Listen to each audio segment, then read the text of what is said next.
भारत एक ऐसा देश है जहां हर पर्व और त्योहार सिर्फ धार्मिक गतिविधि नहीं होता बल्कि जनमानस के हृदय से जुड़ा उत्सव होता है। यही कारण है कि जब श्रावण मास आता है तो देश के कई हिस्सों में सड़कों पर एक लाल रंग की भीड़ उमड़ पड़ती है जो बोल बम हर हर महादेव के नारे लगाती हुई कांवड़ लेकर चलती है।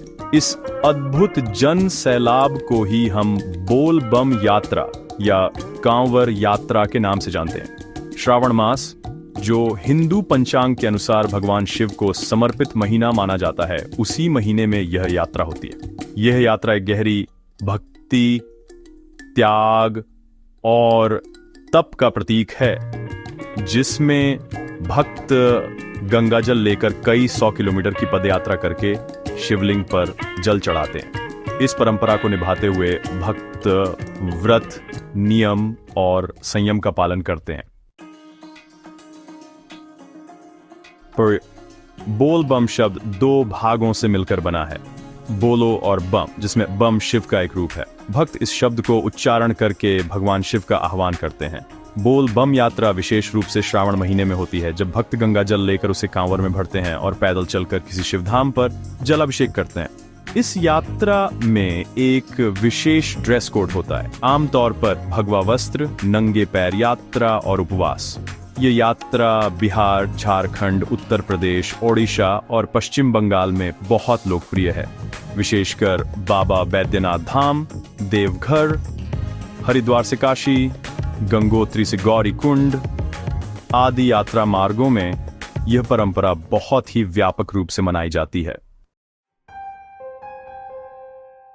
इस परंपरा की जड़ें हजारों वर्ष पुरानी हैं। यद्यपि इसके ऐतिहासिक प्रमाण सीमित हैं, किंतु पुराणों, लोक कथाओं और पौराणिक प्रसंगों में इस यात्रा के कई उल्लेख मिलते हैं। यह सिर्फ एक धार्मिक अनुष्ठान नहीं बल्कि एक संस्कृति बन चुकी है। रावण, जो कि राक्षस राज था लेकिन उतना ही महान शिव भक्त भी था, उसने शिव को प्रसन्न करने के लिए कठोर तप किया। उसने अपने 10 में से 9 सिर भगवान शिव को अर्पित कर दिए।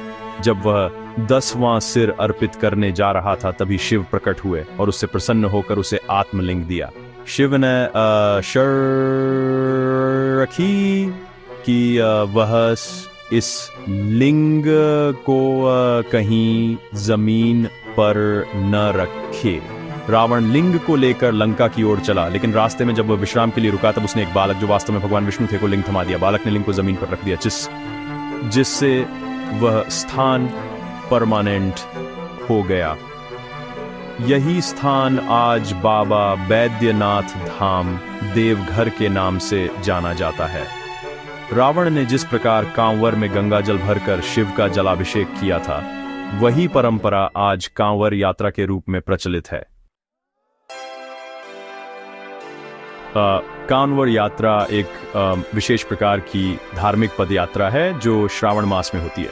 इसमें श्रद्धालु गंगा नदी से जल भरते हैं और उसे कांवर यानी लकड़ी या बांस की बनी 2 समान भार वाली बाल्टी या कलशों को बांधकर बनाई गई संरचना में रखकर शिवधाम तक पैदल ले जाकर शिवलिंग पर अर्पित करते हैं। इस यात्रा में भक्ति के साथ साथ कठोर अनुशासन का पालन भी आवश्यक होता है। भक्त नंगे पांव चलते हैं, उपवास रखते हैं, शुद्ध आहार का सेवन करते हैं और बोल बम का जाप करते हुए पूरे मार्ग में शिव का स्मरण करते रहते हैं।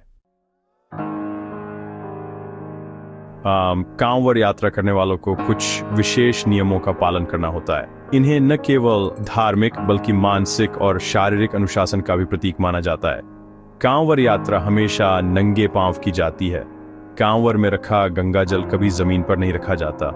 कांवर को कोई अपवित्र व्यक्ति या अशुद्ध वस्तु नहीं छू सकता। कांवर यात्रा के दौरान मांस, शराब, तंबाकू, प्याज, लहसुन आदि वर्जित होते हैं। किसी से झगड़ा, गाली गलौज या क्रोध नहीं करना होता। यात्रा के समय भक्त को ब्रह्मचर्य का पालन करना होता है।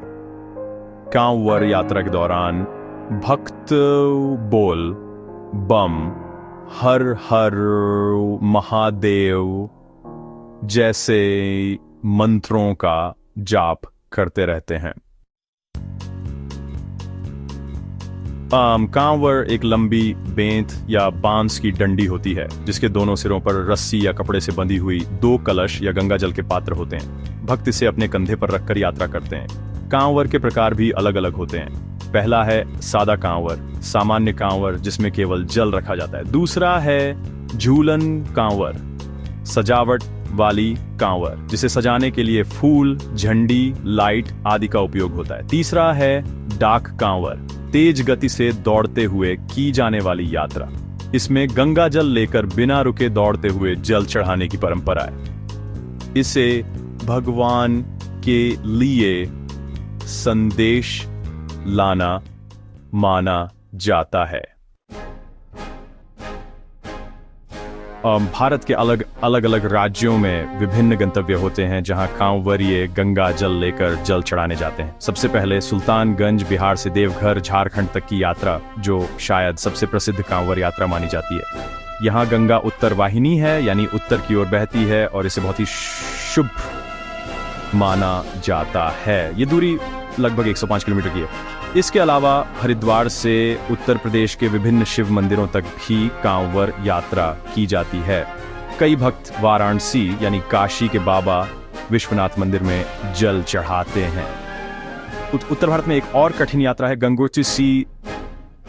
गंगोत्री से गौरीकुंड उत्तराखंड तक।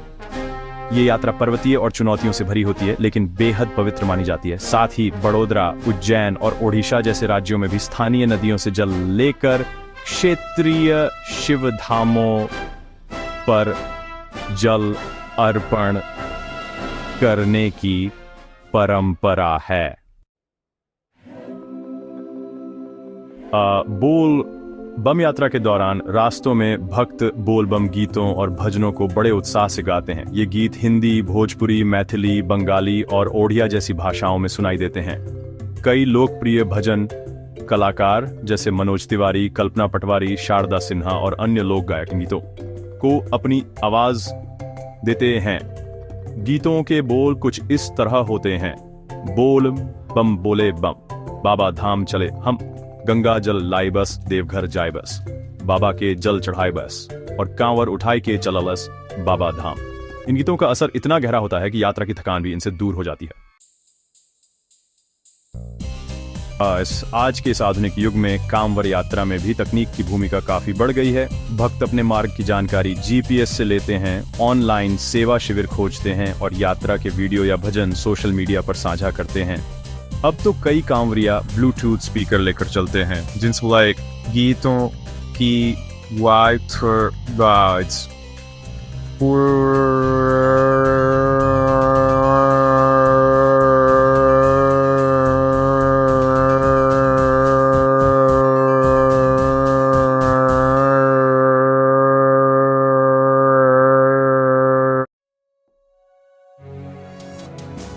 बोल बम यात्रा केवल एक धार्मिक अनुष्ठान नहीं है, बल्कि यह सामाजिक एकता और सहयोग का प्रतीक भी बन चुकी है।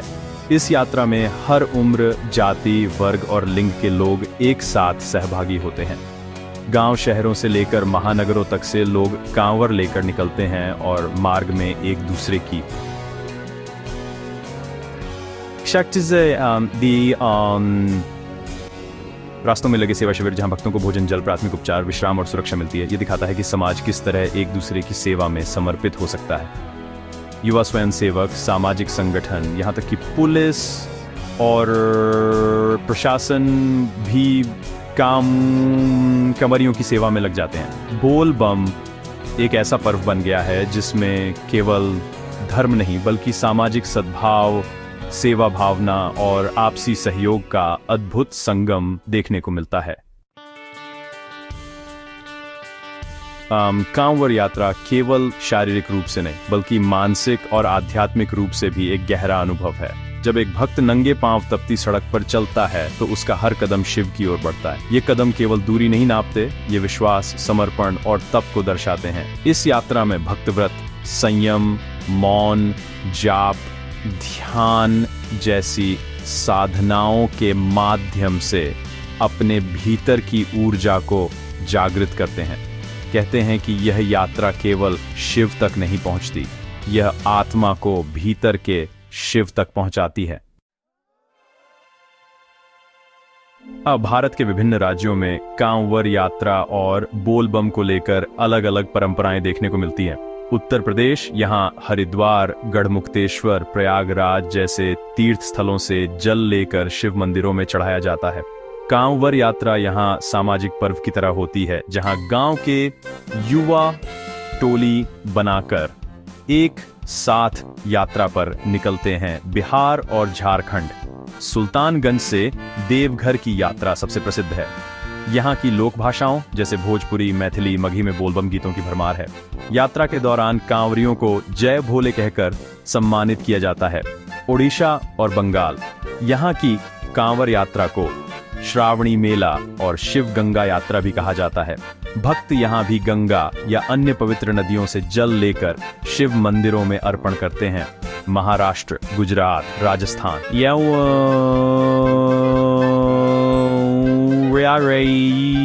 राज्यों में भी स्थानीय नदियों से जल लेकर पास के शिवधामों पर जल चढ़ाने की परंपरा है।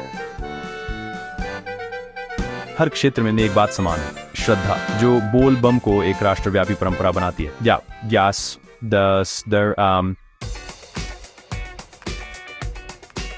बदलते समय के साथ कांवर यात्रा और बोलबम की परंपरा में भी कई आधुनिक परिवर्तन देखने को मिल रहे हैं। आजकल कई कांवरियों की टोली डीजे के साथ चलती है, जिसमें तेज धुनों पर बोलबम गीत बजाए जाते हैं। कई कांवर को एलईडी लाइट्स, झंडियों, पोस्टरों और मंदिर जैसी आकृतियों से सजाया जाता है। भक्त अब अपनी यात्रा को फेसबुक लाइव, यूट्यूब शॉर्ट्स और इंस्टाग्राम पर पोस्ट करते हैं। यात्रा के अनुभव को दुनिया से साझा करना एक नया चलन बन गया है। अब मोबाइल ऐप्स और वेबसाइट्स के जरिए कांवरियों को सेवा शिविर, मेडिकल कैंप, मार्ग की स्थिति और भीड़ भाड़ की जानकारी मिल जाती है। पहले जहां यह यात्रा पुरुषों तक सीमित मानी जाती थी, आज लाखों महिलाएं भी कांवर लेकर यात्रा करती हैं। वे समान उत्साह, नियम और श्रद्धा से शिव भक्ति में लीन होती है। कई लोग अब इस यात्रा को आध्यात्मिक ट्रैकिंग मानते हैं। वे इसके जरिए न केवल भगवान से जुड़ते हैं, बल्कि अपने शरीर और मन को भी मजबूत करते हैं। हालांकि बोलबम यात्रा एक भक्ति और उल्लास का पर्व है, लेकिन इसके साथ कुछ चुनौतियां भी जुड़ी होती हैं। लाखों कांवरियों की उपस्थिति कई बार यातायात, सड़क सुरक्षा और नगर व्यवस्था पर दबाव डालती है। डीजे कांवर से कई बार ध्वनि प्रदूषण होता है, जिससे अस्पतालों, स्कूलों और निवास क्षेत्रों में असुविधा होती है। कुछ कांवरिय धार्मिक नियमों का पालन नहीं करते, जिससे श्रद्धा से अधिक प्रदर्शन का रूप बनता है। समाधान के रूप में प्रशासन ने समय समय पर विशेष यातायात योजना, सुरक्षा प्रबंधन, मेडिकल सुविधा और सामुदायिक सहयोग की व्यवस्था की है। साथ ही धार्मिक संगठनों द्वारा अनुशासन और मर्यादा का पाठ भी भक्तों को सिखाया जाता है। बोल बम केवल भारत तक सीमित नहीं रहा। Nepal, Mauritius, Fiji, Trinidad, Suriname और यूनाइटेड किंगडम जैसे देशों में भी भारतीय मूल के भक्त कांवर यात्रा करते हैं। वे स्थानीय नदियों से जल भरकर मंदिरों में चढ़ाते हैं।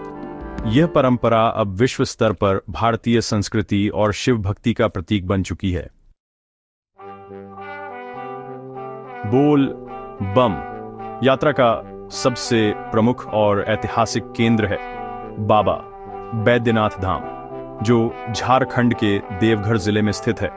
यह स्थान भारत के 12 ज्योतिर्लिंगों में से एक है और इसे कामना लिंग भी कहा जाता है, क्योंकि यहाँ की पूजा से भक्तों की मनोकामनाएं पूरी होती हैं। जैसा कि भाग 1 में बताया गया, रावण ने भगवान शिव से आत्मलिंग प्राप्त किया था और उसे लंका ले जाने की इच्छा रखी, लेकिन शिव की शर्त थी कि वह उस लिंग को कहीं भी जमीन पर नहीं रखेगा, अन्यथा वह वहीं स्थापित हो जाएगा।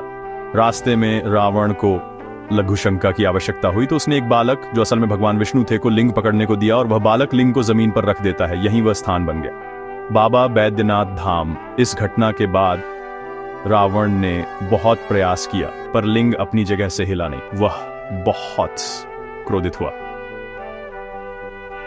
फिर भी शिव ने उसे आशीर्वाद दिया कि जो भी भक्त यहाँ सच्ची श्रद्धा से जल अर्पण करेगा उसकी मनोकामनाएं पूरी होंगी। बाबा बैद्यनाथ धाम की यात्रा वहीं पूरी होती है, लेकिन उसकी शुरुआत होती है सुल्तानगंज बिहार से, जहां से भक्त गंगा नदी से जल भरते हैं। सुल्तानगंज की सबसे बड़ी खासियत यह है कि यहाँ गंगा उत्तर दिशा की ओर बहती है, जिसे उत्तर वाहिनी गंगा कहा जाता है। यह धार्मिक रूप से अत्यंत शुभ मानी जाती है। दूरी की बात करें तो यह लगभग 105 किलोमीटर है और समय 3 से 5 दिन लग सकते हैं। कांवर के प्रकार पर निर्भर करता है। मार्ग है सुल्तानगंज से खेलगांव, फिर भागलपुर, बांका और आखिर में देवघर। इस पूरे मार्ग पर हर कुछ किलोमीटर पर सेवा शिविर होते हैं, जहां कांवरियों को विश्राम, भोजन, दवा, ठंडा जल और चिकित्सा सेवा उपलब्ध करवाई जाती है। बाबा बैद्यनाथ धाम के अतिरिक्त भी कई प्रमुख शिव धाम हैं जहां कांवर यात्रा के रूप में जल चढ़ाने की परंपरा है। पहली बात करें तो काशी विश्वनाथ, जो वाराणसी उत्तर प्रदेश में है। काशी को शिव की नगरी कहा जाता है और यहाँ का विश्वनाथ मंदिर भारत का सबसे प्रसिद्ध शिव मंदिर है। हरिद्वार, इलाहाबाद, चित्रकूट आदि से कांवर लेकर भक्त यहाँ जल चढ़ाने आते हैं। दूसरा है महाकालेश्वर, उज्जैन, मध्य प्रदेश में। ये भी 12 ज्योतिर्लिंगों में से एक है और यहाँ सावन में भक्त शिप्रा नदी से जल भरकर कांवर यात्रा करते हैं। फिर है केदारनाथ, उत्तराखंड, उत्तर भारत के सबसे कठिन शिव धामों में से एक, जहां यात्रा पहाड़ों और कठिन रास्तों से होती है, लेकिन फिर भी बोल बम की गूंज हर वर्ष यहां सुनाई देती है। इसके अलावा तारकेश्वर, बंगाल, ये शिव मंदिर पश्चिम बंगाल के हुगली जिले में स्थित है और सावन में यहां लाखों भक्त जल चढ़ाते हैं। भीमाशंकर, महाराष्ट्र, रामेश्वरम, तमिलनाडु और ओंकारेश्वर, मध्य प्रदेश, ये सभी शिव के प्रमुख मंदिर हैं जहां क्षेत्रीय कांवर यात्राएं आयोजित होती हैं। बोल बम की यात्रा में सबसे आकर्षक और ऊर्जा देने वाला तत्व है बोल बम के गीत और भजन। ये गीत भक्तों की भक्ति भावना को और प्रबल करते हैं और पूरे मार्ग में एक उत्सव का वातावरण बना देते हैं। पारंपरिक गीतों का इतिहास देखें तो बोल बम गीतों की शुरुआत मौखिक परंपरा से हुई, जहां गांव के लोग ढोलक, मंजीरा और झाल के साथ लोक भाषा में भक्ति गीत गाते थे। इन गीतों में शिव की महिमा, कांवर यात्रा का वर्णन, रावण की कथा और भक्त के समर्पण की बात होती थी। धीरे धीरे ये गीत कैसेट और सीडी के जरिए लोकप्रिय हुए और आज डिजिटल प्लेटफॉर्म पर लाखों की संख्या में सुनने को मिलते हैं। भोजपुरी के सुपरस्टार गायक मनोज तिवारी के बोल बम गीत जैसे बम लुटे देवघर नगरी में, जय हो भोलेनाथ बहुत प्रसिद्ध हैं। कल्पना पटवारी, जो भोजपुरी, असमिया और हिंदी में गायन करती हैं, उनके गीत बोल बम यात्रा को और मधुर बना देते हैं। शारदा सिन्हा के गीतों में पारंपरिक भावनाएं गहराई से जुड़ी होती हैं। कविता यादव, गुंजन सिंह, पवन सिंह और खेसारी लाल यादव जैसे लोक गायकों ने बोलबम गीतों को युवा पीढ़ी में भी लोकप्रिय बना दिया है। इन गीतों में शिव की महिमा का वर्णन, कांवरियों की मेहनत, तपस्या और भक्ति, रावण की कथा, गंगा जल की पवित्रता और भोलेनाथ की कृपा की अनुभूति प्रमुख रूप से दिखाई देती है। इन गीतों में भक्त का दर्द, विश्वास, प्रेम और उत्साह सब कुछ समाया हुआ है। आजकल यूट्यूब, स्पॉटिफाई, गाना, विंक जैसे प्लेटफॉर्म पर लाखों बोल बम गीत मौजूद हैं। हर साल सावन के आते ही नए नए गाने रिलीज होते हैं। कुछ डीजे रीमिक्स होते हैं तो कुछ पारंपरिक भजन शैली में होते हैं। एंड राइडर्स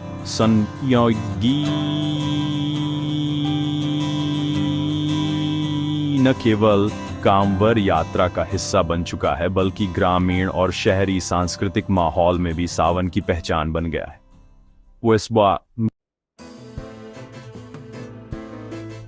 कांवर यात्रा में हर वर्ष लाखों लोग भाग लेते हैं और हर किसी की अपनी एक आत्मिक यात्रा होती है। यहाँ कुछ सच्ची कहानियां साझा कर रहे हैं जो दिल को छू जाती हैं। पहली कहानी है 80 वर्षीय दादी की कांवड़ यात्रा की। बिहार के एक गांव की एक वृद्ध महिला जिनकी उम्र 80 साल थी, उन्होंने नंगे पांव 105 किलोमीटर की यात्रा पूरी की। उनका कहना था, जब शरीर साथ नहीं देता तब शिव शक्ति देता है। दूसरी कहानी है एक दिव्यांग कांवड़िए की। एक युवक जिसने जन्म से ही दोनों पैर नहीं थे, वह लकड़ी की हाथ गाड़ियों की सहायता से हर साल देवघर कांवड़ यात्रा करता है। उसका वीडियो सोशल मीडिया पर वायरल हुआ और सबने उसकी आस्था को प्रणाम किया। तीसरी कहानी है महिला कांवड़ियों की टोली की। वाराणसी की 30 महिलाओं की एक टोली ने अपने गांव से